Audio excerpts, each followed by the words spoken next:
He served 4 terms as mayor of Burlington, Vermont, 8 terms in the U.S. House, and was elected to the Senate in 2006. This photo of a young Bernie Sanders being arrested in 1963 on the south side of Chicago in the midst of the civil rights movement. I'm very proud of the fact that I'm the longest serving independent in the history of the United States. I caucus with the Democrats and always have. Some people would be like, Bernie Sanders is not a Democrat, but he's speaking for the progressive wing of the party right now. Billionaires should not be able to buy elections. And by the way, that's not just a progressive perspective. Conservatives understand that too. Bernie Sanders drawing crowds of tens of thousands in his full-throated fight against oligarchy. Trying to help Democrats find their footing among working-class Americans and reclaim power next November.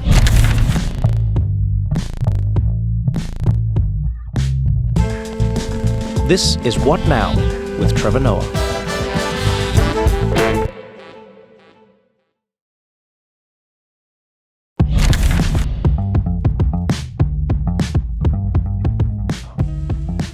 Baz, take a look and see it.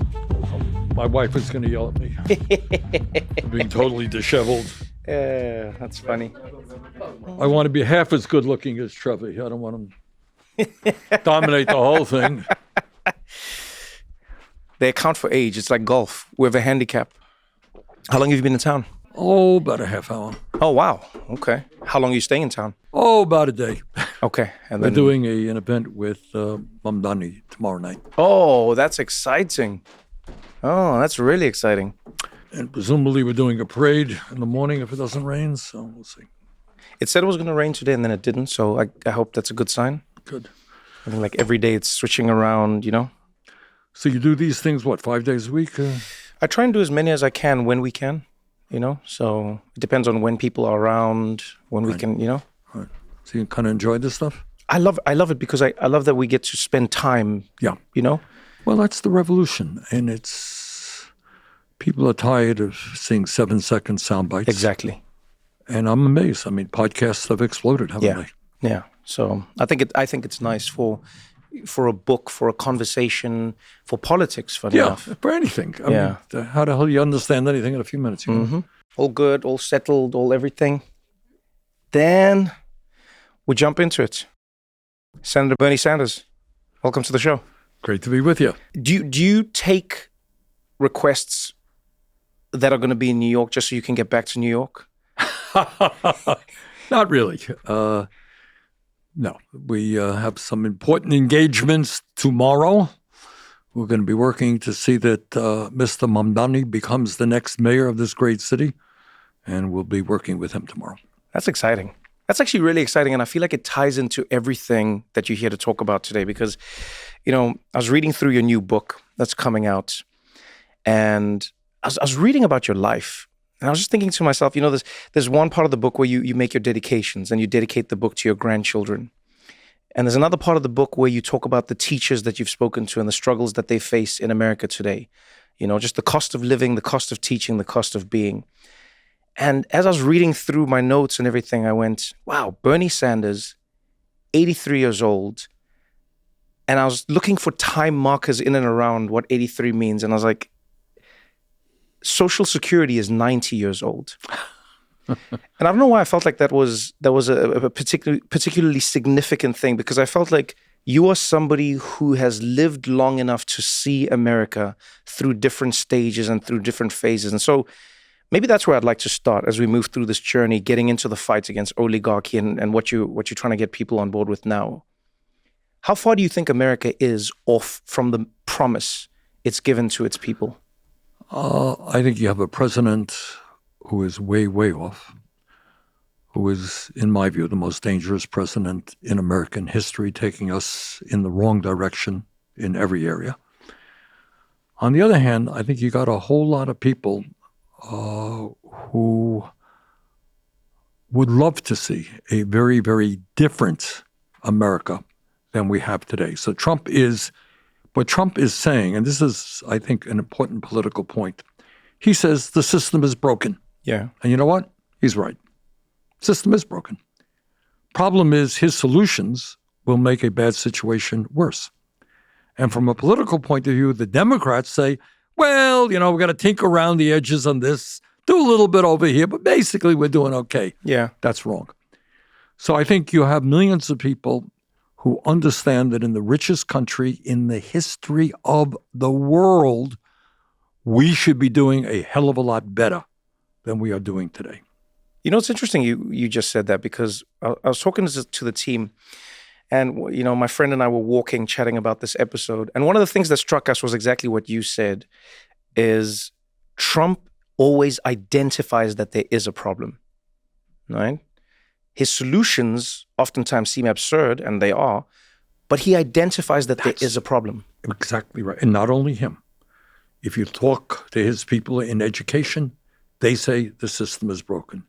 You talk to people who work on healthcare, they say the system is broken. So they tap the anger and the frustration. People say, yeah, the system is broken. Yeah. Then you hear their solutions. Half the time they're totally crazy and will make the situation worse. But it is important, and what I try to do in the book is to lay it on the table. What the hell is going on in America right now? Well, you tell me, is the system working? Why do you think you're comfortable doing that when so many of your, you know, fellow senators and Congress people aren't? Because I think of AOC. I don't know if you ever saw, this was right after the election. AOC did a poll, I think it was on Instagram. Yep. And she said, how many of you voted for me and voted for Donald Trump? Right. Which seemed crazy. No, it did not seem crazy. And a lot of people said, I voted for you and I voted for Donald Trump. And the main thing they said was, I voted for both of you because although you're very different, you both acknowledge that this thing doesn't work. That's exactly right. And the people are right.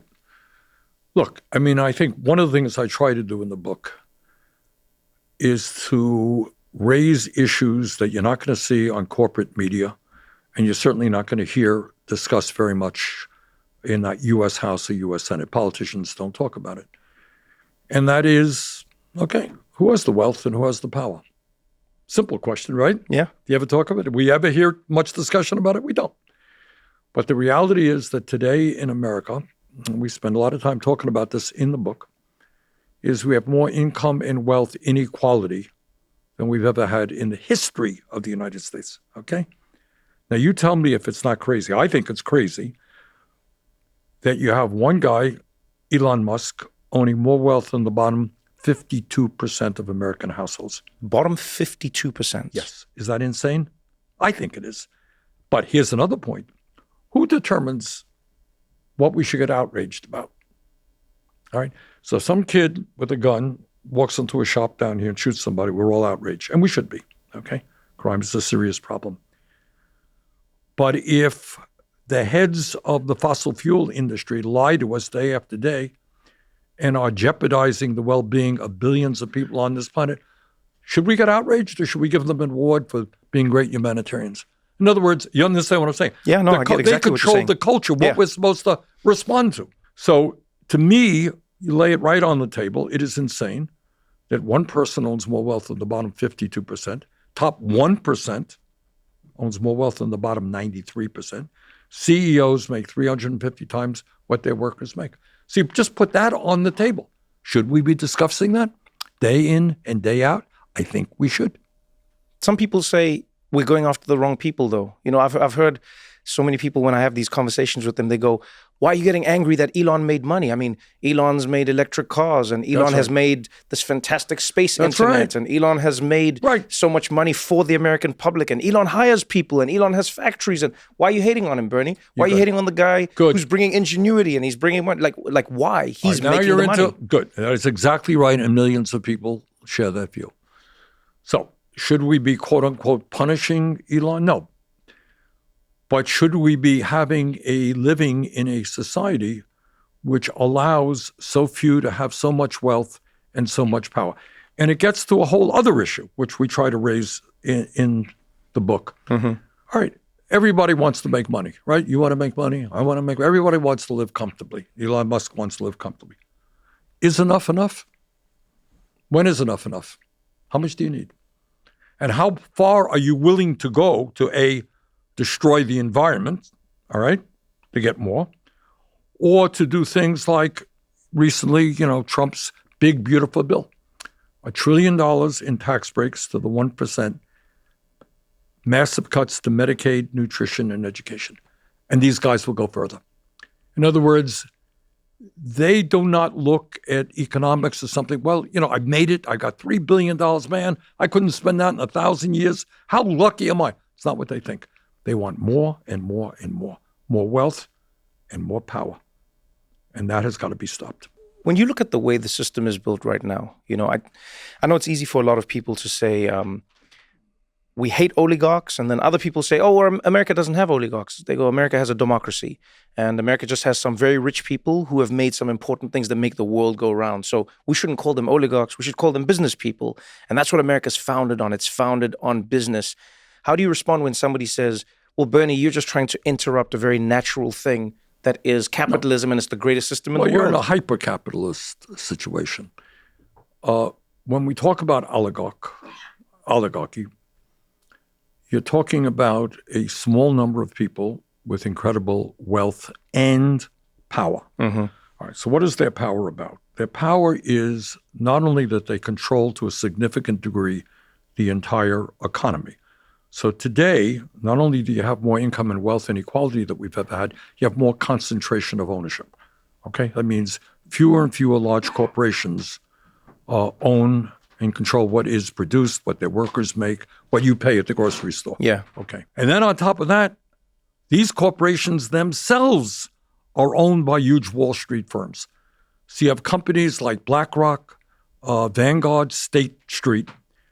These three corporations combined are the dominant stockholders in 95% of American corporations. Got that? So they're the dominant? Yes. Add the three together. You go to Google, look up any corporation you want, almost any. You will find Vanguard, State Street, BlackRock, major stockholders.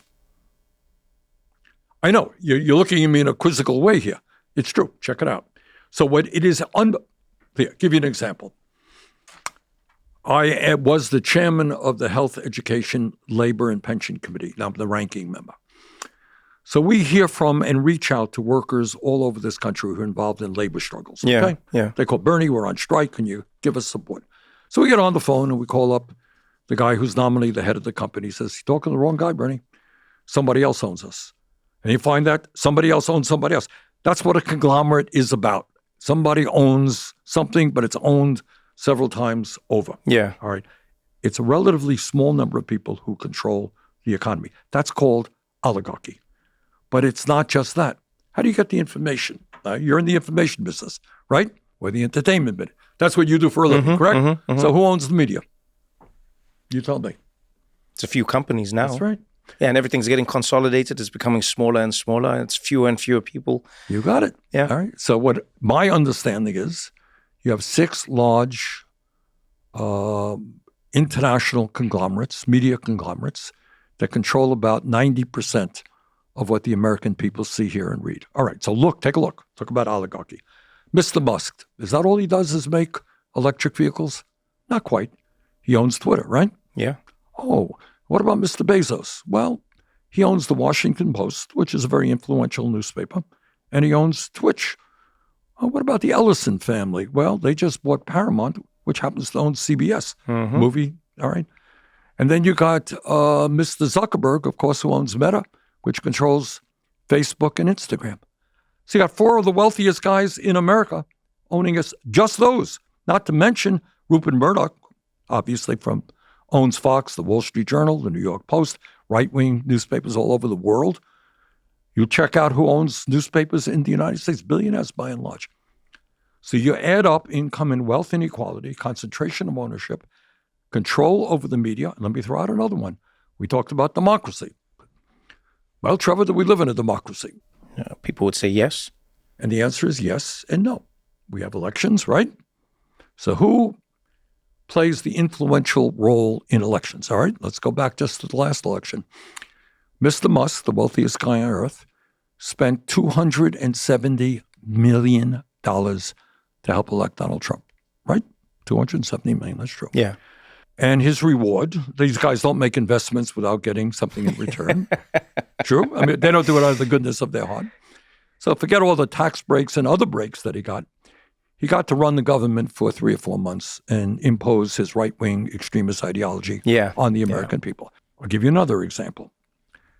There was this so-called big, beautiful bill. What happens if a Republican were to stand up and say, you know what, I looked at this bill, it ain't a good bill. And it happened. There's a guy named Tom Tillis. That name ring a bell to you? He's a senator from North Carolina, not the world's most famous senator, just kind of a typical conservative Republican. He made the mistake of actually reading the bill. And he discovered that several 100,000 people in North Carolina were going to lose their health insurance. He says, you know what, I can't support that. You know what happened to him? Literally within hours, Trump was on social media ripping the hell out of this guy. Billionaires were saying, we are going to, we got a primary opponent against you. And I think in a day, he said, forget it, I'm out of here. I'm not running for re-election. So right now, what oligarchy is about is not only controlling the economy, controlling the media, it is also controlling the political process. Yeah. And it's not just Republicans.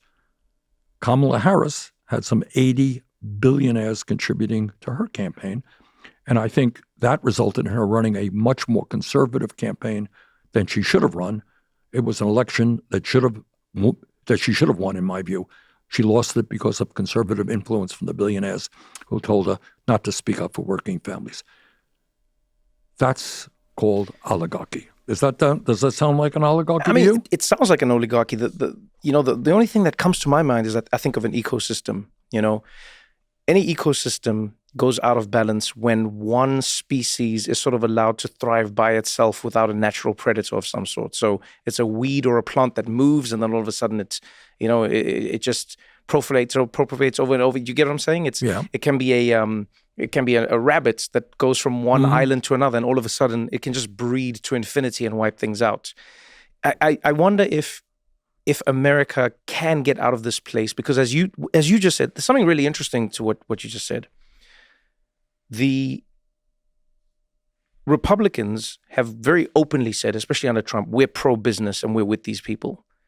Democrats say they're on the side of the people, but then a lot of the time their actions don't seem to match up. It seems like Trevor, let's not be naive. No. I don't think anyone in America believes that Democrats are on the side of working class people. I mean, there's some rhetoric occasionally, but most working people don't know it. And in fact, the dynamics of American politics is over the last 40 or 50 years, the Democratic Party, which once was the party of the American working class, is now, a corporate party, which has done, in fairness, and I always say this, we have made significant advances in civil rights, in women's rights, in gay rights, and at least in environmental consciousness. Democrats deserve a lot of credit for that.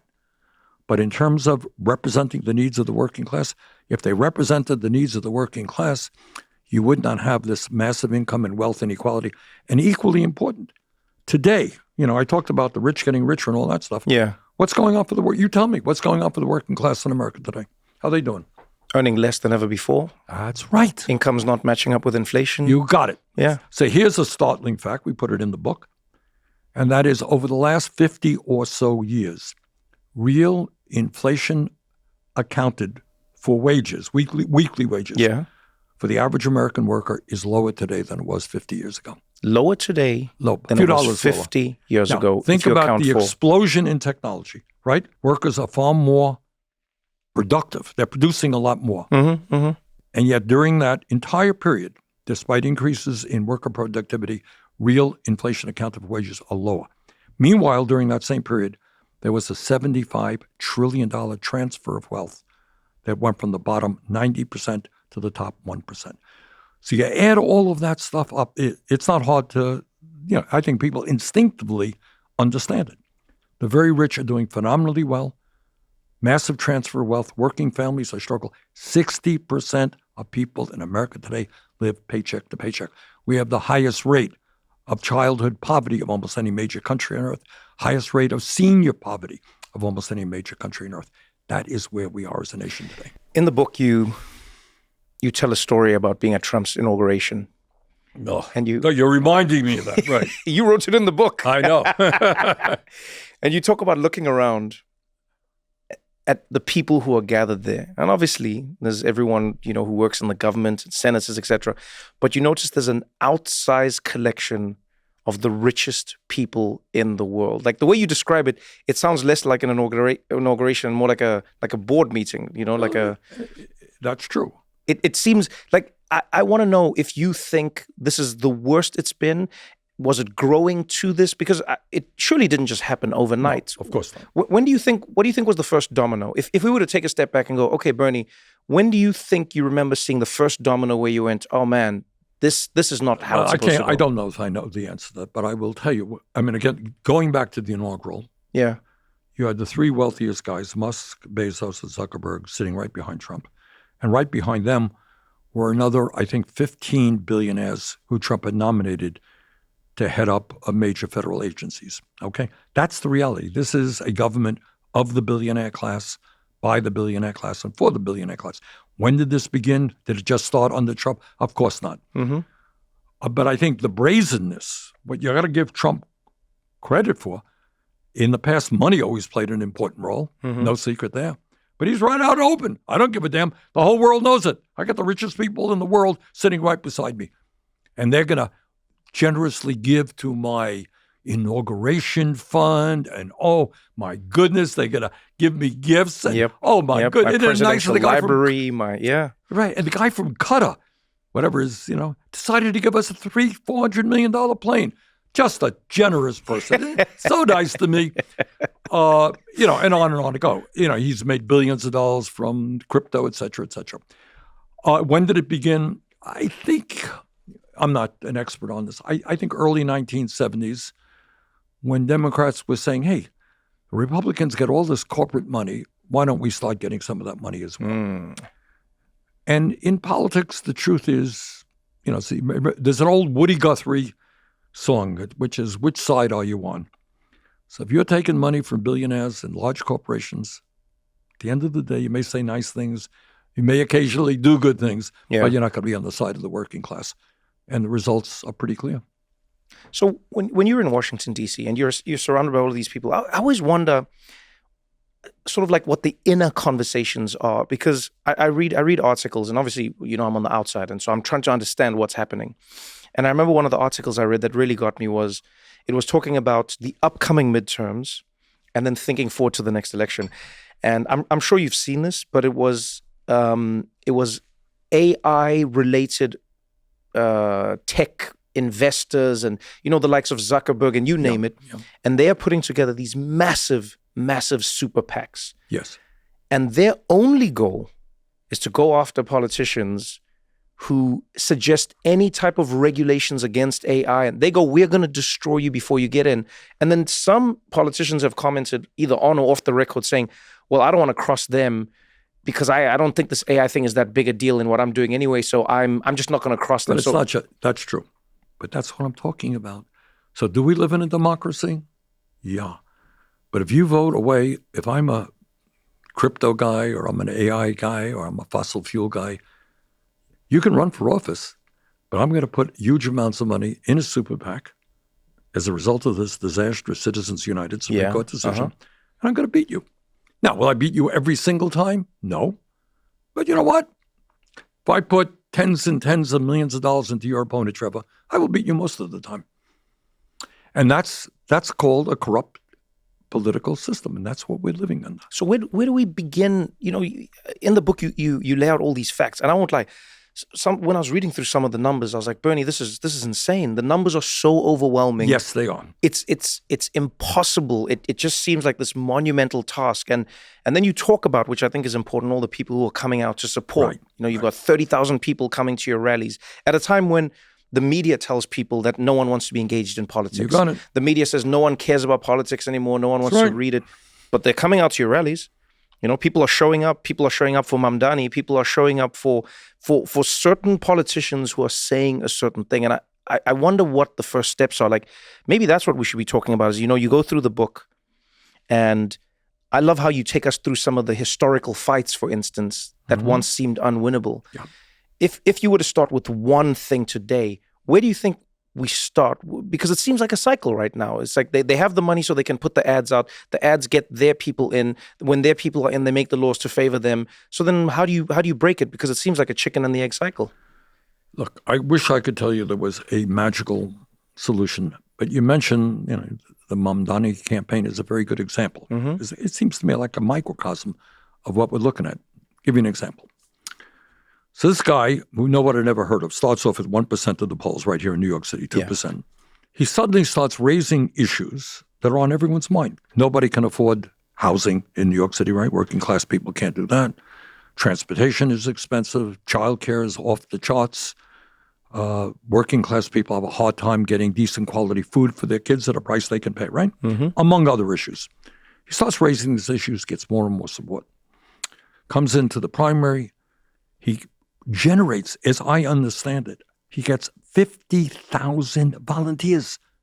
50,000 volunteers. That is insane. Totally insane. All right? So to everybody's shock and surprise, he beats a former governor, right, Mr. Cuomo? Right. Everyone beats all right. You would think, now in terms of politics, let's just talk about politics, Democratic Party with leadership would say, whoa, here we are, our people are demoralized, Trump was elected, we got a young guy, a smart guy, he has 50,000 volunteers raising small dollar donors, this could not be better. Oh my God, we're off and running, there's a revolution, thank God. Well, not quite. The four major Democratic leaders in the state of Vermont, as of today, no one's supporting him. Now, doesn't that sound a little bit weird when the Democratic Party, according to the polls today, is at the lowest point that it's been in decades? One candidate generates enormous enthusiasm, pulls off a major upset, but they don't support him. Why is that? And what does this have to do with oligarchy? Meanwhile, at the same time, you have people, and this is, this to me is kind of new. Money always played a role in politics, no question. But you got people like, was it Bill Ackman, is that his name? Guy, yeah. Gus there, he says, we are oligarchs, we are billionaires, and we are now going to spend as much money as it takes to defeat Mr. Mamdani. Really? That's called democracy? I mean, and they're out in the open about it. It's not like he's putting money underneath the table. Yeah. Front pages of the newspaper. We will. So who the hell who runs the city? And then what you're really looking at, and don't want to take this too far a stretch. You got a president of the United States. He gets into sometimes squabbles with Mr. Putin. But the idea of, in Russia, there are elections. You know that? Putin always gets 80, 90% of the vote. He does very well. Only his people can run for office. So Saudi Arabia, where you will remember Trump made his very first trip, that's where he went, to Qatar, Saudi Arabia, UAE. These are zillionaires, some of the wealthiest people in the world, running autocratic governments. So what is true, in my view, is coming back here to the United States, many of these big tech guys, they don't believe in democracy. Read what they say. It's not just that they want to even support this or that opponent. At the end of the day, they think democracy is an impediment to their God-given right to make as much money as they want. Yeah. That's what we're looking at right now. Scary stuff. So I can't help but wonder where America goes from here, because New York is like the perfect example. Everyone was shocked at how Mamdani rose. His ascendancy was nothing short of spectacular. Andrew Cuomo seems like it's a done deal. The next thing you know, Mamdani has it. Andrew Cuomo is dropping out, and then he's not dropping out, and then nobody's supporting Mamdani. I won't lie to you. It felt reminiscent, and it feels reminiscent of your campaign in 2016. 2020, more like 20. Yeah, 20. Well, going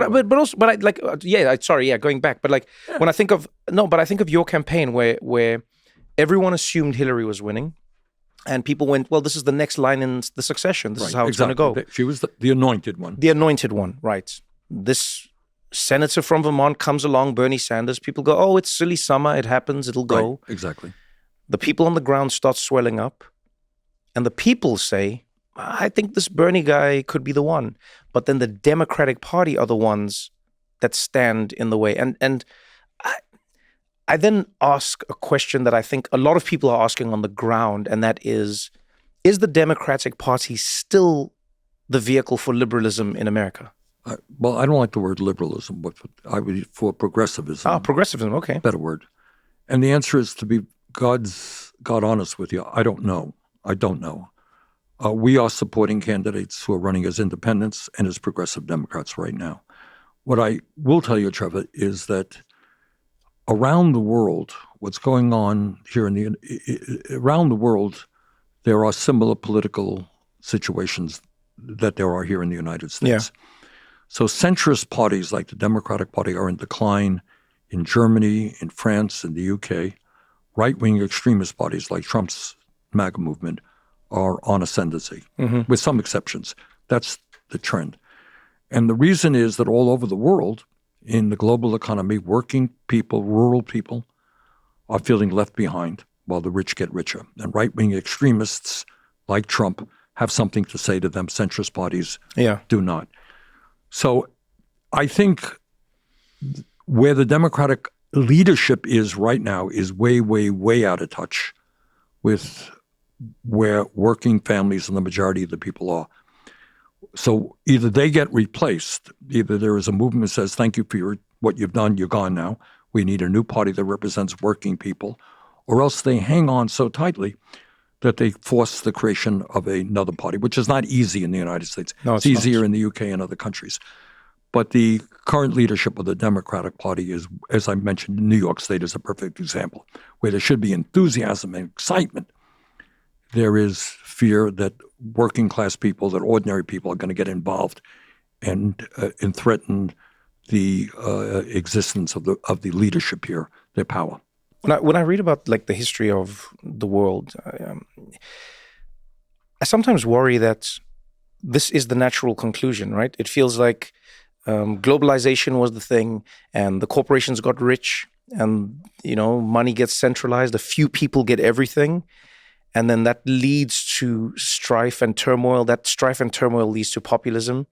That populism, oftentimes, if we look at history, then leads to some of the worst periods, and that's when people like Bernie Sanders actually get listened to. That's when people are most likely. How do you think people break through in this moment? How do we break through before it's too late? Like, how do we break through before it's world wars and before it's massive recessions and before people are literally scrounging for scraps? Let me go back. I should have said this a moment ago in response to your good question about the Democratic Party. I think the Democratic leadership is way out of touch. The dilemma that we face right now is, I think there's got to be, for the moment at least, something like a united front between progressives like myself and Democrats in order to defeat Trump. Okay, so we're fighting two fights. We're fighting to either open up the Democratic Party to become a working class party or start a new party. But at the same time, it is absolutely imperative that we keep our eyes on Trump, who is clearly moving this country into an authoritarian society. Okay? So we got two fights on our hands. And that's the political moment that I find myself in. How are they out of touch? I don't understand that. So let's use the Mamdani example. For me, it seems like a simple one, right? Andrew Cuomo gets trounced. Like, he gets trounced in a way where on the night he can go home. He doesn't have to delay anything. Right. Generally, that's a trouncing in politics. To your point, in my head, in many people's heads, you'd go, okay, it's obvious. And this seems like the popular route to go down, which is what politics is supposed to be, as in like popular of the people. The people are choosing what they would like, right? How do they not see that? What do they say to you when you're talking to them? What do they not see that people see? It's not a question of not seeing. These are not dumb people. Right? And that's the first, people don't understand. They understand everything. Yeah. These are not dumb people. They have power, and they want to keep their power. And they are what Mamdani has done, and what I have done in past presidential election, is to threaten that power. So if your power base is that you can raise a whole lot of money from wealthy people, you go to nice cocktail parties, you walk out with $100,000, you can hire a consultant, the consultant puts 30-second ads on television, that's your world. And then somebody else comes along, a Mamdani or somebody else, and mobilizes tens of thousands of people, doesn't ask the rich for campaign contributions. That is a real threat to your existence, okay? That is the bottom line. And the pity of it is these folks are not evil people, the Democratic leaders that I know. They are certainly not dumb people, but they are more interested in clinging to power than to allow to support a grassroots mobilization which has the potential to transform America. They become an impediment to that process. You know, it's funny, when you were saying that, I was thinking about the entertainment industry. And I look at the shifts that are happening in the entertainment industry. They mirror a lot of what you're saying. For so long, Hollywood had a centralized idea of who said what and who got to say it. A few people decided who was in a movie, who was on TV, and who got famous. That's right. That's right. And they did this for so long, and they squeezed so hard that from the cracks of that little squeeze of theirs, from the crevices of their fist, new media started emerging, new talents, new voices, and so in the world of podcasts, it was the Joe Rogans. In the world of streaming, it's like the Kai Cenats, etc. And you see this happening everywhere. And they have now lost the ability to define. And funny enough, they've come around. So now if you want to promote a movie, you have to go on, a streamer's platform. If you want to get somebody pushing your content, you have to go on YouTube now. You have to go. So the power is slowly moving in that way to the people, but it seems like Hollywood sort of understands it. And I don't know if they'll change, but it seems like they understand it. When you talk to Democrats who are establishment and they go, this is the way it is there anything you say to them that convinces them? Is there any moment where you've seen them go, Bernie, you're right? Well, you do see that actually. Polling, they're not oblivious to polls. And what polls show is that people like myself, are popular, but more importantly, that the ideas that we are talking about resonate extraordinarily strongly among working people. So I ask you, the United States, the richest country on earth, is the only major country not to guarantee health care to all people. How many Democrats do you think are talking about the need for a Medicare for all? Well, I introduced the bill in the Senate. We got, I think, 15 co-sponsors out of 47. Why would you not be prepared to take on the insurance companies and move to a cost-effective, quality healthcare system guaranteeing healthcare to all people? Well, it's the power of the insurance companies.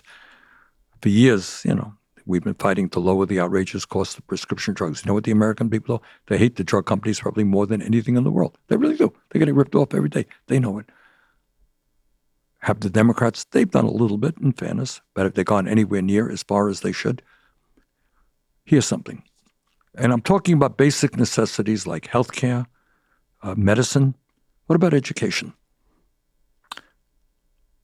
Psychologists tell us that 0 through 4 are the most significant years of human development for intellectually and emotionally. Yeah. In the richest country on earth, don't you think we would have the best child care system in the world? You'd hope so. Well, you tell me. I don't know if you have any kids or not, but...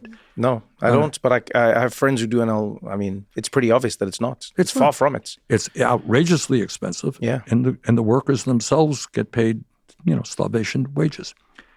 Here's something that's, again, quite remarkable and showing the direction in which the country is going. You ask me, because I am going to be 84, what the changes that I've seen in my life. Yeah. When I was a kid, young man, graduated James Madison High School here in Brooklyn, New York. And I went my first year of college to Brooklyn College. Do you know what tuition was back there? Oh, I feel like you're going to shock me. I'm not going to shock you. It was, if it wasn't then, or a few years before, it was tuition free. Oh, that shocked me. Does it shock you really? Yeah, that really shocks me. I thought you were going to say like maybe a few $1,000s or something. City University of New York. You just said tuition was free, Bernie. Yeah. Yeah, that shocks me. Yes. Are you shocked by that? That's shocking to me. That it was free? Free. Yeah. University of California, one of the great university systems in the world. That's shocking to me. That was, I don't know the exact year, 60 years ago, 70 years ago. It was tuition free. Yeah, you're looking at me like you're in a state of shock here, right? It was because at that point, people said, okay, you're working class kids. We want them to get the best education they can. We're a growing nation. We need, the best educated workforce. Sure, no big deal. That's what we're going to have. In fact, City College, before it was the City University, was tuition free for a very, very long time. And it was one of the great universities in the world. It wasn't some dumpy place. In Vermont, we had state colleges that if you were a Vermonter, tuition free. And again, all over the country. So we have regressed in saying that if, some 19-year-old kid goes to college today, doesn't have any money, leave school $50,000, $70,000 in debt. Go to medical school, come out $500,000 in debt. All right, all that I'm saying here is that the entire system, broadly defined, economic and political, is working phenomenally well for the people on top. It is screwing working class families who are struggling and in many ways are in desperate shape.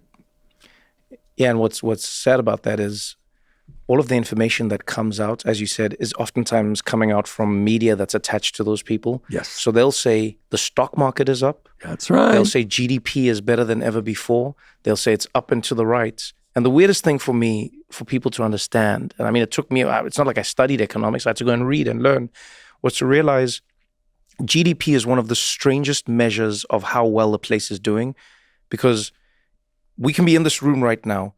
If Elon Musk walks in, the GDP of this room is doing insanely well. Yeah. Do you know what I mean? The three of us together. Oh, the three of us together. People around. Yeah. We are the wealthiest people that have ever lived. Elon leaves, not so much the Exactly. case, huh? All of a sudden it goes down. And I think that's what a lot of people don't seem to understand. And I wonder, if that is part of the problem, is people are being sold the success of the idea of an American corporation or company as if it's their own, but it's not really attached to them. The answer is yes and no. I think that's part of it. Oh, we all can. You work hard, you're going to make the American dream. Someday you'll become a billionaire as well. I think people believe that less now than they used to. But here's what I think Trumpism does very well from their perspective. Trump is a demagogue. What does that mean? It means that he is smart enough, and he is nobody's fool, to recognize that people are hurting, all right? That the system is not working. Mm-hmm.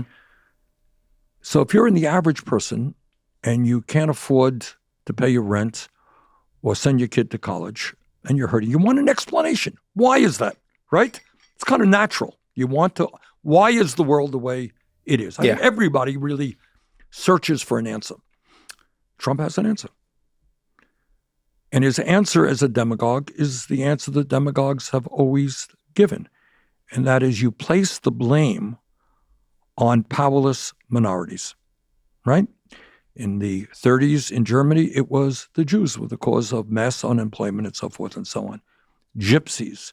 In America, there were problems at our schools. It was the gay people who were the problems. It caused the problems.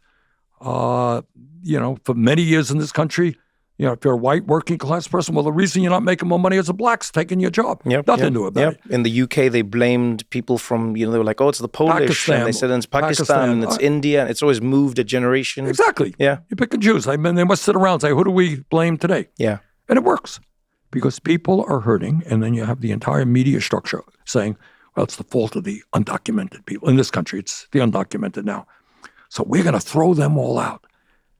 And we're going to make life miserable for them. All right, thank God, my life is going to improve. That is what not only oligarchies, but it's what demagogues do, and that is Trumpism in spades. That's what he's doing.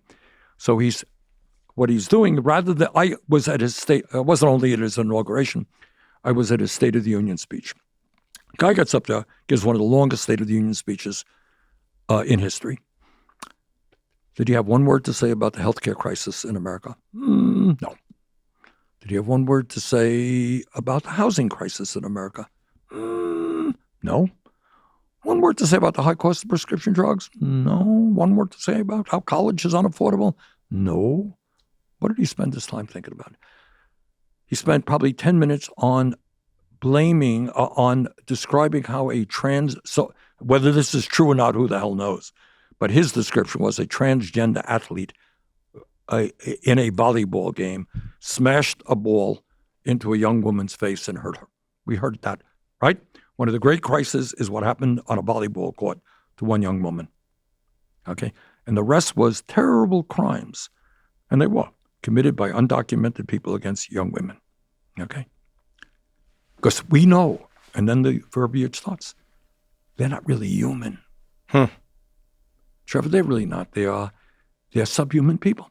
I mean, and it's almost the language. They're poisoning, quote unquote, poisoning the blood of America. These are people who don't share human values. They're savages, I think is the word to describe it. Yeah. Well, that terminology sound familiar? We've heard it before. Yeah. All right. When you demonize a person and you make that person less than human, there's no telling what you could do to that person. And then that is, if you go after those people, that is improving life for everybody else. So that's the big lie.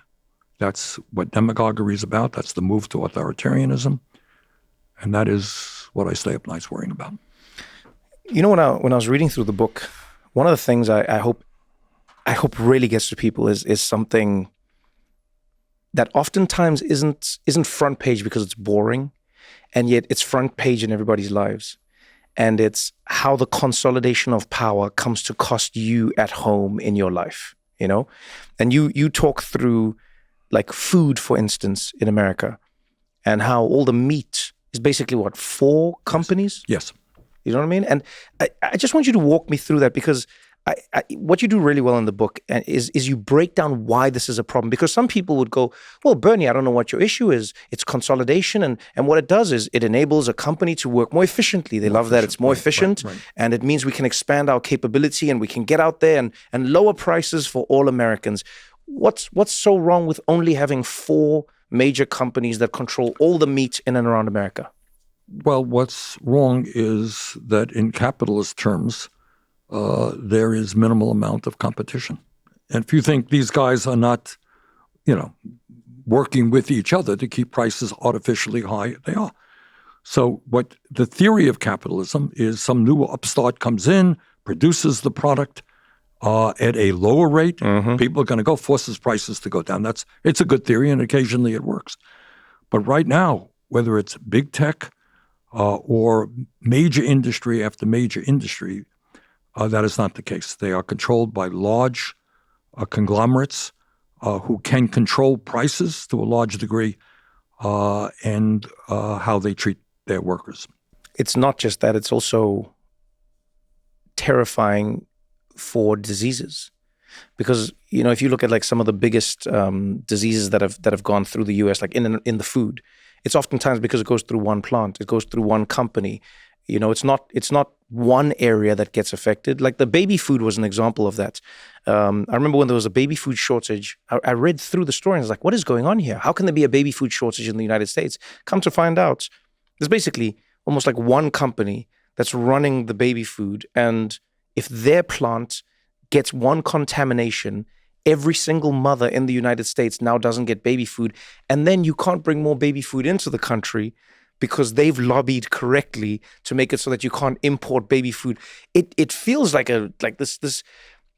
every time you read about these things, it feels like it's a never-ending story of impossible mountains to climb. And then I found myself thinking, I was like, where does Bernie get the energy? Genuinely, I was like, you're 83 years old, and not once have I ever seen you be like, well, that's all, folks. I guess we tried. No. I genuinely want to know from you, like on a personal level, like what keeps you hoping, and then what keeps you pushing? What do you see that many people don't when they give up? I will tell you what I see, and it's part of this fighting oligarchy tour, some of which I did with Alexandria Ocasio-Cortez, Greg Gazar from Texas, others. I am extraordinarily fortunate as someone who has been to every state in this country, and I say this not to be rhetorical or to be overly romantic here, but I have met so many unbelievably wonderful people. And I have worked with local unions where you have blacks and whites and Latinos standing together, taking on corporate greed. I have talked to young people who have a vision for this country that is so different than the one of today, which is based on greed and selfishness. They want a very different America. So talking to a lot of young people, talking to working people, it really does inspire me. I was if you go to a rally as we had, I describe it in the book. If you go to a rural area in California, Folsom, California. Have you heard of Folsom, California? I've never heard of Folsom, California, no. All right. How I had heard of Folsom, many of your viewers will have heard of it. That's where Johnny Cash did a song, Folsom Blues. So there's a prison, big prison there. That's all I had heard of Folsom. It's a rural area controlled by Republicans in the Congress. We had 30,000 people coming out.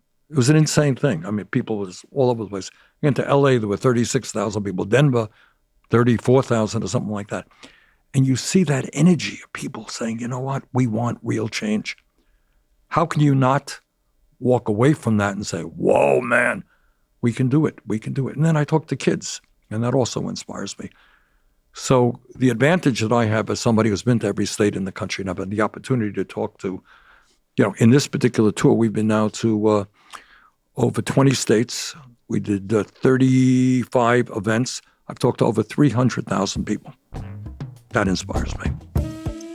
That gives me the energy to keep going. Don't go anywhere, because we got more What Now after this.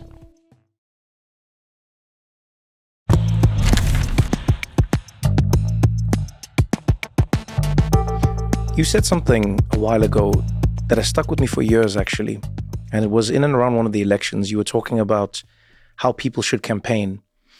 And you said, and I'll paraphrase you, forgive me, but you said something to the effect of, we need to stop focusing so much on basically selling it as a race issue and selling it more as a living wage issue, as a survivability issue, and I remember at the time, some people didn't get what you were saying. People were like, no, but this is a race thing. And it's funny because it took me back to, some of the things that happened in and around the civil rights movement, whether it was Dr. Martin Luther King Jr., et cetera, who said basically that, poor doesn't know a color.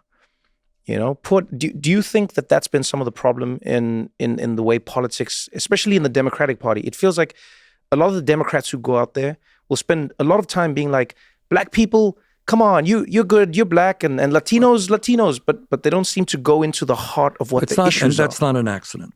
Okay, so you have, what's his name? I can't remember his name now. To answer your question, what you're talking about is identity politics. Mm-hmm. Okay, so we are so proud that for the first time, we have a judge from this state who is black, Latino, Asian, you name it. Really? We have a woman this, we have a gay that. That is, look, all of us want to see parts of our society have good representation in Congress. And we're making some progress. Donald Trump has surrounding him a whole lot of women. There are right-wing women governors all over this country, right? Are we all very proud? Oh, man, thank God we got a woman in politics who does not believe in women's right to control her own body, who, is terrible to workers and so on, but we're proud that she's a woman. The issue is, and this is what I meant earlier, Democrats have retreated from class issues, from economic issues, from a desire to take on big money, to, isn't it wonderful? We have a woman here, and we have a gay person here, and we have a black person here, and a Latino person over there. And King, you remember, now, when you hear how old I am, I was in Washington for the March on Washington, King's March on Washington. I heard Dr. King speak. You know what that march was called? It was called, if my memory is correct, Jobs and Freedom. Jobs and Freedom. Jobs actually went first. King understood that exactly as you described it. What good, and this is what he said.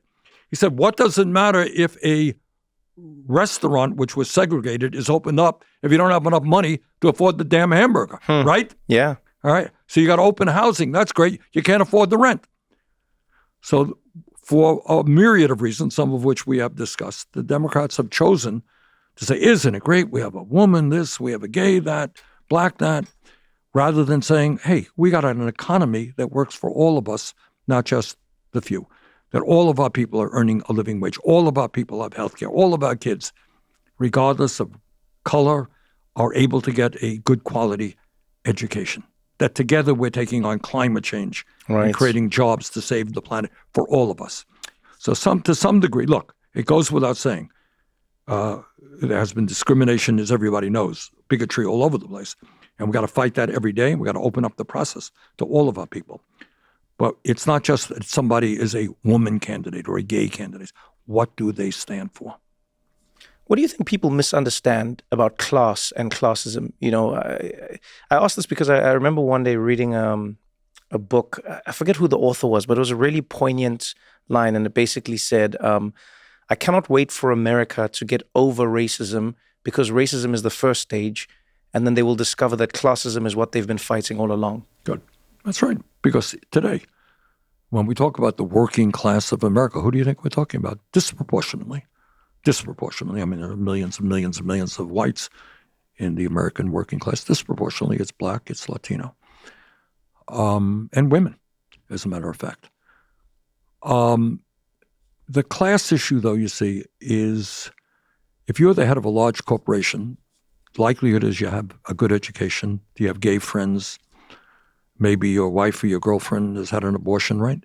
You're tolerant on all of those issues. You don't stay up nights worrying about black people getting a job. But what do you worry about? What you worry about is that you may have to start paying your fair share of taxes, that you may have to start paying your workers a living wage, and you will fight that.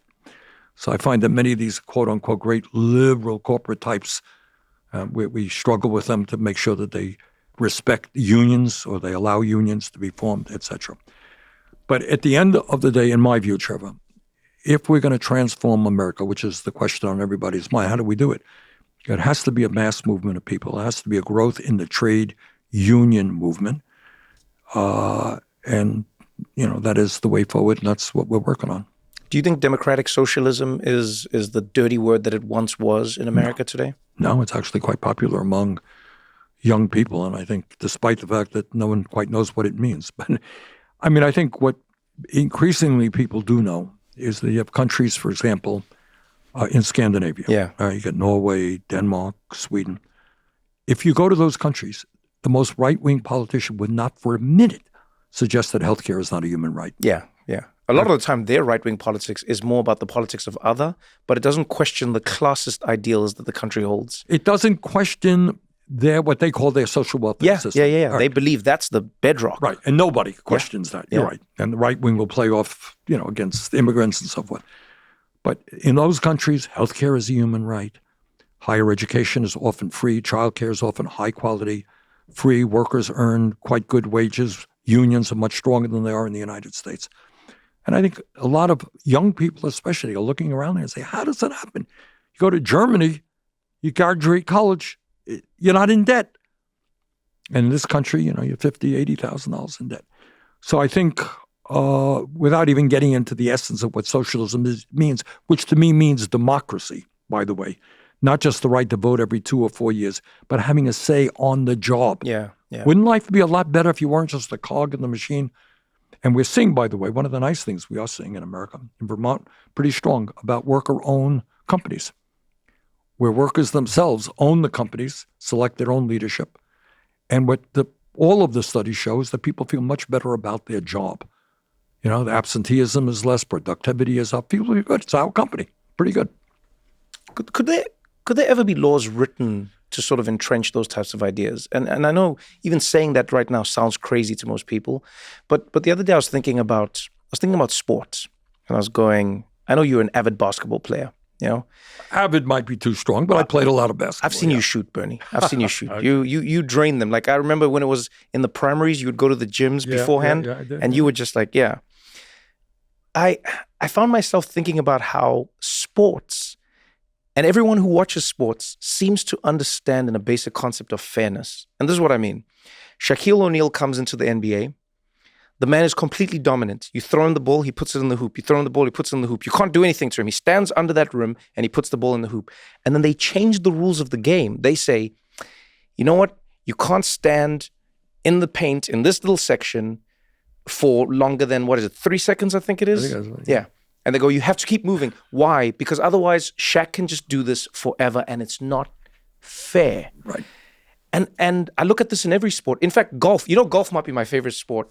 I don't play it. I don't like playing it. But I love the rules of golf because golf, contrary to the people who play it, is one of the most egalitarian, fair sports that has ever been created. It's the only sport where you can come in as a terrible golfer and you can beat the best golfer in the world because the handicap system acknowledges that your position coming into the game should be accounted for in order to get you to a level playing field as somebody else.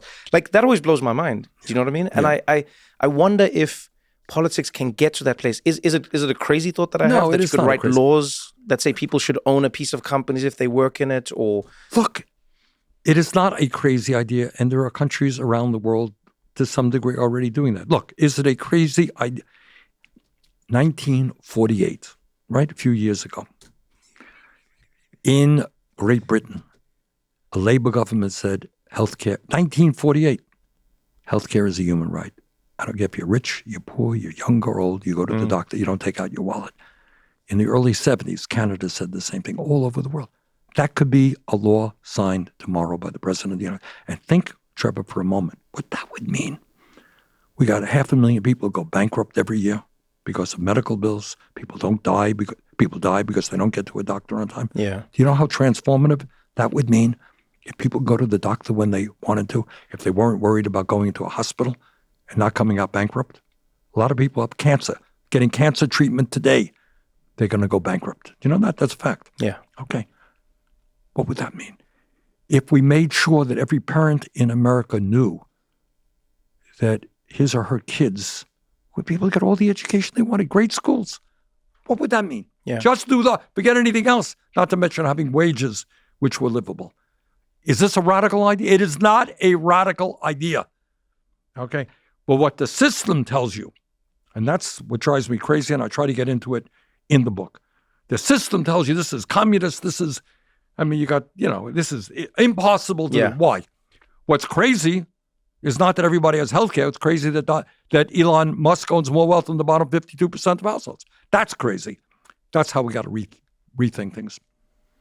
How crazy is it to think of the possibility that another political party is what will help America? Because you know what it's like from the inside. Is it absolutely out there? Or No, is it... it's not. It may well happen. The two major parties are deeply, deeply flawed and in many ways out of touch with ordinary people. Republican Party has become right-wing extremist. Democratic Party is corporatist, tinkering around the edges. And there's a hunger for real change. If the Democratic Party can't deliver, I think there is a real possibility that there will be a third party. Problem is that in this country, to start a third party, being on the ballot in 50 states, to overcome all of the regulations, anti-third party efforts in states is very difficult. But it's certainly a possibility. You don't think it's impossible? And what is it? No, it is not impossible by any means. It could happen. It could happen. So when you look at the Democratic Party today, what would you change if you could change something tomorrow? What would you say to all of your colleagues who have been with you, where they say, Bernie, we are on your side, but we just don't agree? What's the one thing you would change? Well, what I would make it clear is that we are prepared to take on powerful special interests in the corporate world and the oligarchs. And that means a strong progressive tax system, which says to Mr. Musk and to the corporate world that they're going to have to start paying their fair share of taxes. Okay, that's number one. And by the way, widely popular. People understand the need for that. You need campaign finance reform. If you want to run for office, we need public funding of elections and ending these super PACs, Citizens United. You need health care for all, educational opportunities. Let's pause and go back on that one. That's a really interesting idea. Public funding for elections. Let's get into that. Okay. Let's break it down. Like, why is that so important? What do you think it provides us? It provides people who don't have a lot of money and who are standing up for the working class to run for office and to get elected. Under the present circumstance, you want to run for governor, I'm going to run for governor. I have a super PAC behind me that's prepared to give me $50, $100 million. I will beat you 9 times out of 10. Yeah. Okay? But if the laws are that in order to get on the ballot, I need to have at least X thousands of small contributions, right? And if I do that, I will get public funding for my elections can only spend a certain amount. That's the rule. I will beat you. In other words, it's a equal playing field. If I can demonstrate that I have strength, can get on the ballot. It's like salary caps in a way. Yeah. Right. That's right. Exactly. Yeah. That's what they do in the Major League Baseball, right? Yeah, Major League Baseball, basketball, football So in the Yankees in the UK. can't have 10 times more money than the Red Sox, right? You want to beat me? Good. Let's do it. Fair fight. $10 million each. That's it. It's unfair if I have $100 million because I'll always beat you. Do you worry, though, that those types of systems are limited by how well the government is running at that time? And this is what I mean. I love that idea, and I've always been pro it. But then sometimes I go, oh, man, if the people running have to get their campaigns funded by the government, and then the government is in the hands of somebody like a Donald Trump, who then pulls every lever, as we've seen. I mean, like, Donald Trump has made me think a president is way more powerful than we were ever told they were. You know, like when Biden was in power, when Obama was in power, they always said, oh, there's only so much a president can do. Right. Right. And then Trump goes, no. There's everything a president can do. This man has spare keys that open doors I didn't even know existed, you know? Right. And so I wonder now, in that system, do you ever worry that then it means the government is in control of who can get into a race? How do we find the balance? Well, look, there's always manipulation and illegal activity, but everything being equal, and it exists. It exists here in New York City. You have public funding of elections. It exists in other states, not a whole lot, but it does exist. Bottom line is, if you can demonstrate, I mean, each state and community will do it differently. But if you can demonstrate you have a certain amount of support by getting X numbers of small contributions. So you're not a flake, hey, give me $9 million. I'd like to work for mayor of New York City. You got to show support. I think that can be administered fairly. And so, I think that's the direction we've got to go. Public funding, the next one you were going to say was? Well, I mean, it essentially make the American people know that our goal is a vibrant democracy, making it easier for people to vote, not harder. And making it clear to people that government can act in ways to improve their lives. So it's what we would call a progressive agenda, whether it's healthcare, education, a fair tax system, dealing with many of the crises that we face, climate change, et cetera. But what I think people don't see is an agenda that they can nod their heads to and say, yeah, that makes sense to me. Yeah, I want to support candidates who will move us in that direction. We're going to continue this conversation right after this short break.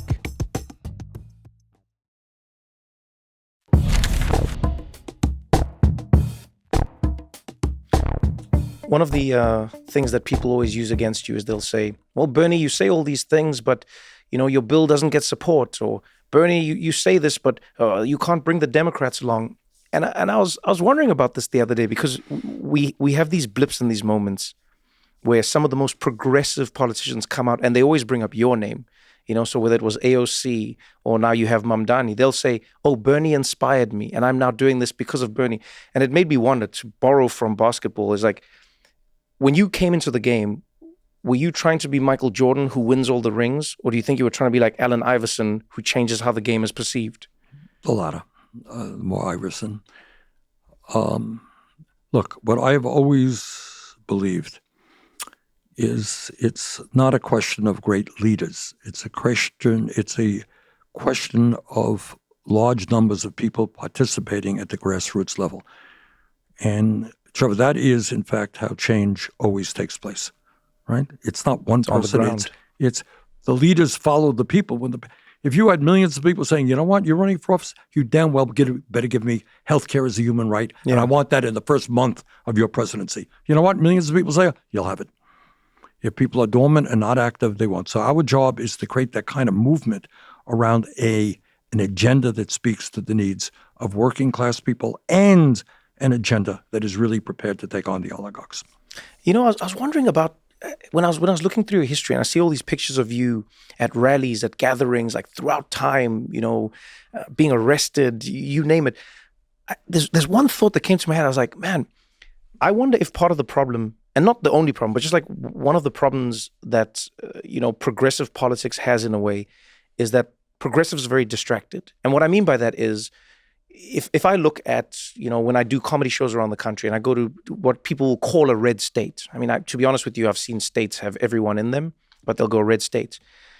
I'll find oftentimes people are more conservative. They go to church. They're in like tight-knit communities. They're in groups that bring them together around ideas. And oftentimes those ideas then spill into politics or they overlap somewhere, and it feels like progressives have less and less of that. They're watching their own TV. They're listening to their own music. There's no more big gatherings. No one's going to church. And I wonder how much of that you think affects good movements, I think you're right. There was a time, well, let me just tell you what I'm trying to do in my own state.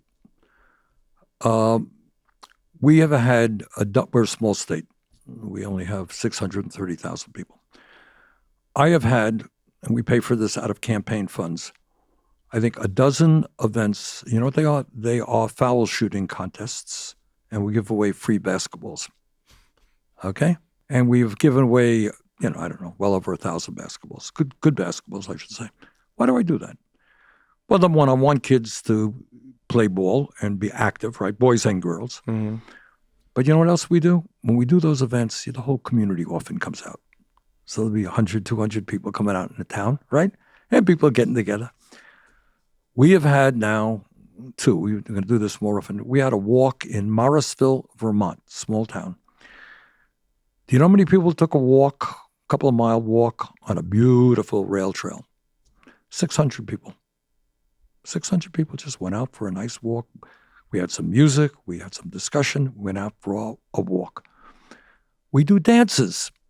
I'm a United States senator that sponsors dances. And we have hundreds of people coming out dancing. Why do I do all these things? They're non-political. All right. There's no political, no partisanship, no nothing. Yeah. It is to bring people together in a time when we desperately need community.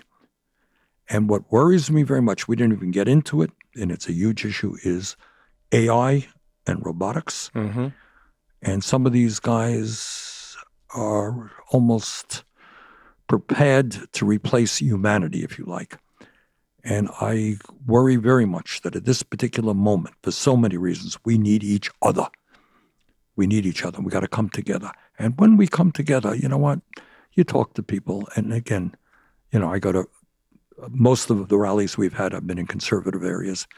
People understand the healthcare crisis, and they understand the education crisis, and they understand the importance of us being there for each other. Yeah. So, you know what I've never understood when you talk about the AI and robotics thing is I don't understand if I'm maybe too stupid to get it, or if the people who run these corporations have a different idea of what the world would be. Because I don't understand the end goal. They want to build a factory full of robots, and the robots will do the work. The robots will pack the boxes, and then a robot will deliver the thing. And then a robot will be cleaning a house, and then a robot will be reading an email, a robot will be responding to that email, and then an AI will be advertising, and then an AI will be responding to a social media post, and AI. And then I go like, well, if all of this is just like a loop of the machines, when are people getting the money to buy your product? Well, that's one of the issues. Do you know what I mean? When are people actually involved in the equation? I often use, and to be honest with you, it's an issue that needs an enormous amount of study, and I haven't had the time to get into it as deeply as I should. But this is what is pretty clear to me. Number one, robotics and artificial intelligence are going to replace millions and millions of workers in this country. Now, the contra-argument is, well, Bernie, you're just a Luddite. The blacksmith went out of business, right? But you had an automobile mechanic replacing him, right? Mm-hmm. It's an evolution. That's the way it is. Mm-hmm. I could be wrong. I don't think so. No, it's funny you say that, because we had Mustafa Suleyman on, who founded DeepMind, one of the first AIs that beat the champion at AlphaGo and AlphaFold for the proteins. He said that on the podcast. He said, I don't know why everyone's lying about this. There will be a mass displacement of jobs. Now, so that's number one, and that's kind of easily understood. All right. A robot is going to do the job in a factory, not a worker. You want you're a young person and you want an entry-level job, AI is there, and Yeah, you're not it's going gone. to get that. That I think we can understand. What else? What are even the greater threats of AI? Again, something easily understood is that AI requires an enormous amount of energy, electricity, and water. Okay, and you're seeing these data centers being fought in community after community. People's electric bills are going to go up for the privilege of losing their jobs. All right, so you got what that does to the environment is, and a lot of young people are conscious about that. Then you got the other issue. You ask me why, and it's not just your point is you're not going to have anybody making money to buy the products. Yeah, I don't get why they're doing it. That's a good point, but I worry even more about human action. I'll give you an example. In my office is in the Dirksen office building in the Senate, and it just happened to me the other day. I go down to the cafeteria every now and then, and it's quite a good cafeteria. And the people behind the cash registers are really nice people. And I enjoy seeing them. I know them. I've known them for years. Well, guess what? What do you think is happening? They're being replaced. You got it. Cashless registers. You got it. And you know what? I miss that. I know their families. Yeah. I know a woman there who's been there for years. Her grandson died. I heard about that.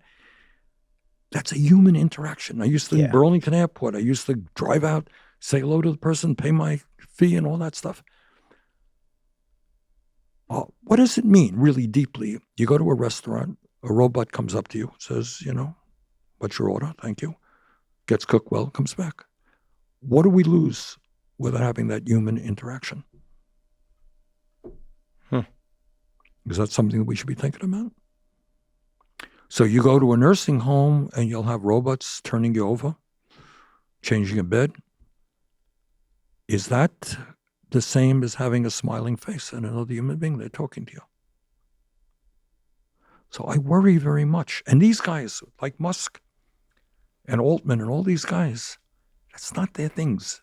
They are not what I would call terribly sociable people. They are into it, the point you raised, efficiency. Yeah, well, it's all about efficiency. All right, great. It reminds me very much of that well-known saying, the operation was a success. Unfortunately, the patient died. You can have the most efficient operation in the world, but humans will become more and more alienated and more in pain. And already in America, we have a major mental health crisis. Everybody knows that. Kids are struggling. COVID was part of that, but it's more than that. So the goal is not just economics, is how do you create a human society? Not easy, but those are the questions we got to ask. Yeah, I think in many ways, it oftentimes for me means we've forgotten the purpose of something. Like I remember watching you in one of the debates. This was when I was at the Daily Show. We'd watch all of it, obviously. But I remember turning to my team. This was when I was first in America, and I said, how does anyone know what's real or not? Because we had a fact checker in the building. But I remember going, what is the point of this? And they said, well, it's so that American people can watch. And I said, yes, but one politician can stand up there, say whatever the number they want. And if you're at home, you don't know which number is right or not. There's no, you know what I mean? And I was like, what is the purpose of a debate? And then you extend that further and I go, business is an example. Even when people talk about capitalism, I say, capital. I go, but yes, if you go back and even read it, what was its purpose? Good. All right. Do you know what I mean? Good. Now you're asking a deep question. Yeah.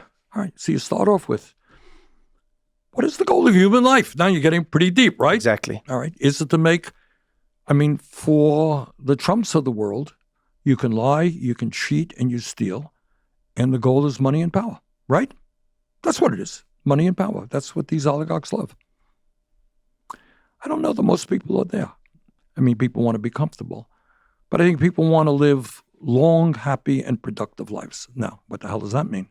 But, that's what I kind of think. But that's the kind of discussion that we have. Do you want this ultra-efficient society, which, by the way, will make the Musks of the world even richer than they are right now and cost working people their jobs? Is that really?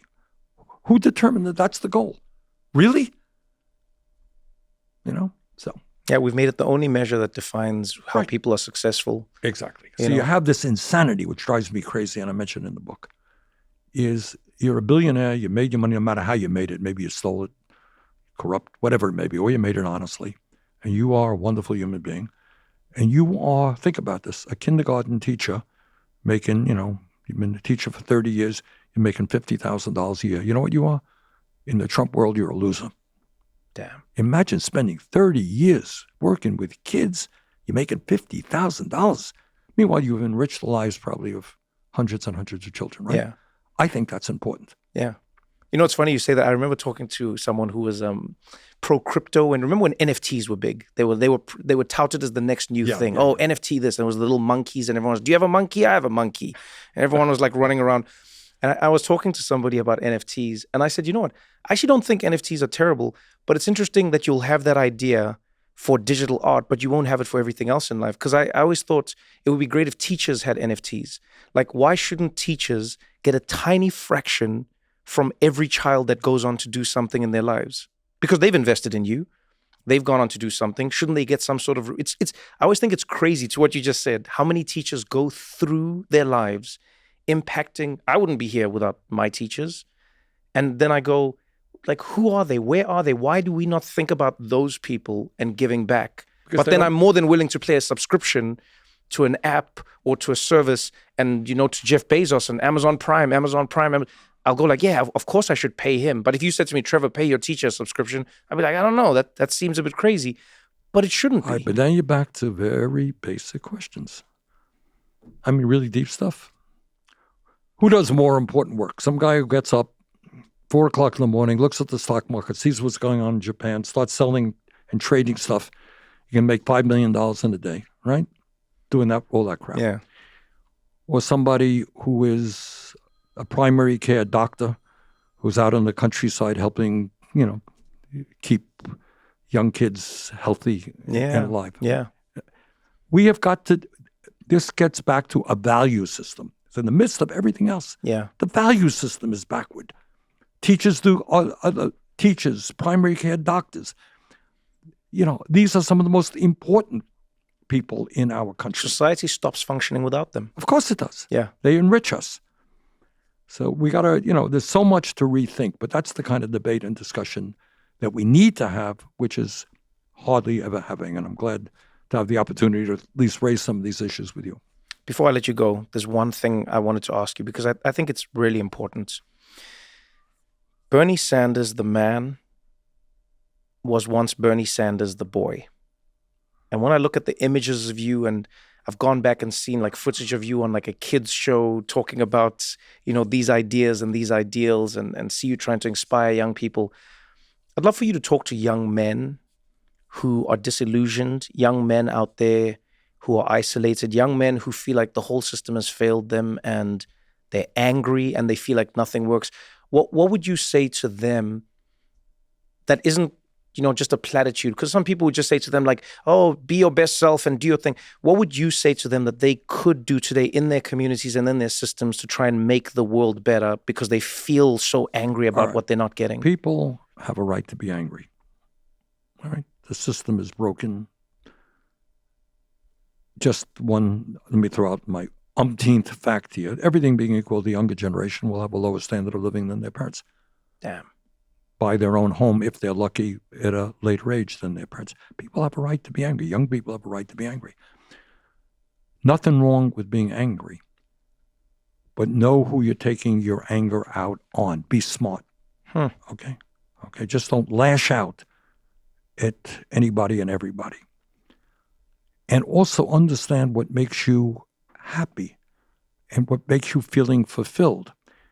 And my personal experience is that, I always got to fight it. If I isolate myself, I'm not out with people. Sometimes you got to force it. Oh, God, do I really? You probably do that, right? Yeah. Do I got to do the show today? Oh, please, give me an excuse. Mom, write me a note, right? I mean, it happens to everybody. Yeah. But, ultimately, when you're out there on the playing field doing what you do and you're with, at the end of the day, we are human beings. Yeah, we I are. need you. You know what? You need me. We need each other. Yeah. That's the bloody world. And each of us sitting back, looking at the, bloody computer all day long and AI and all that stuff, it ain't going to do it. I don't think. I'm not anti-technology, but, we got to work together to figure out what makes us feel better as human beings. That's what I would say. Yeah. To that last point, I was talking to my younger brother about this. Obviously, we play video games. I've loved it my whole life. And my brother said to me, do you think video games is the problem for young men? They stay at a video game screen all day. And I said, no, you know what? I find the difference is, funny enough, to your point, it's the way the money has started to work. Back in the day, you bought a video game, you owned the video game, you played the video game, and it was done. Now, they give you the video game for free, and then they loop you in, and they start draining your money, and and you see kids playing Fortnite, you see kids playing Call of Duty, and they just keep draining that money slowly, and they keep you hooked in an addictive cycle. And the worst thing, I'm so glad you brought up the point about walking together, going to community spaces and listening to music, shooting basketballs together, is because that's the thing they rob you of. They've made it so that you cannot afford to be part of a community. And if we don't find ways to get back to the idea of a park in Brooklyn, the idea of like a little rec center, the idea of a basketball court that's free for people to go and play together in. Look, when I was a kid, I did play a lot of basketball. You know where I played? Aha, I got you. You got me. I did. I admit it. I was on a very good team. We won the borough championship. We played after school in a after-school program. A city of New York after school. You know how much it cost? Nothing. Yeah. All right. Right now, you want your kids to be a basketball player. You know what you do? Some kind of private thing, cost $1,000 a season or more or whatever. Every bloody thing is commercialized. Yes. Everything. Yeah. And that's, what we got to take on. Well, Bernie, thank you for spending your time with us. I appreciate you. Thank you for being here. And let me just say this. Thank you for what you do. You allow your listeners and your viewers the opportunity to hear a serious discussion about serious issues. So keep up the great work, and thanks for what you're doing. Thank you so much. Thank you so much for watching the episode. If you enjoyed it, pass it on to a friend. If you didn't enjoy it, pass it on to your friend still. Let them suffer for a change. And don't forget to engage with us in the comments. If you want to suggest a guest, maybe there's questions you want, maybe there's ideas that you have, you can chat to us. We will read through the comments and we'll get into it. Either way, I appreciate you taking the time. Thank you for hanging out with us on What Now? And remember, we do this for you, so we would like to hear from you. Till next time, thank you.